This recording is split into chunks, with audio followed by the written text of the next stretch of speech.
Trending at usap-usapan ngayon sa social media ang panggigigil sa galit at pagsita ng dating COMELEC Commissioner na si Rowena Guanzon kay Alden Richards.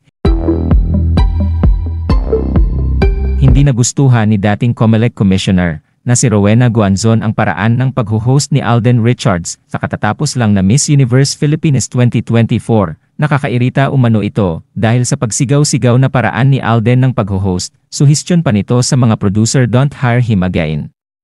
Sino ba yung male MC sa Miss Universe Philippines na sigaw ng sigaw? Don't hire him again, nakakainis ang boses, tweet ni Miss Guanzon. Agad itong umani ng pangbabatikos mula sa mga fans ni Alden at kinuyog ng bashing si Miss Guanzon. Hindi mo kilala bakit wala kayong TV sa bahay. Pakialam naman ni Alden kung nainis ka hindi naman importante feelings mo, kung gusto mo ikaw magbayad ng kukunin na host next time. Sabi ng isang netizens. Pero may ilan din namang nakiayon sa kanyang opinyon. Ang iba naman ay pinuutirya pa ang pagiging Kathniel fan umano ni Miss Guanzon.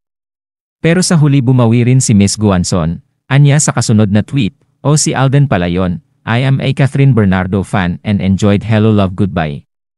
Siguro dahil I have tinnitus kaya nairita ako.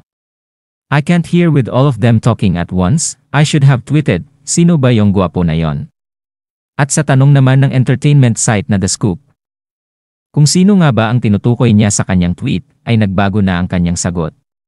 The one in white, anya na ang tinutukoy ay si Team Yap, samantala, wala pang tugon, reaksyon o pahayag si Yap tungkol dito. Samantala isa-isa namang sinagot ni Rowena Guanzon ang mga bashing na natatanggap mula sa kanyang tweet.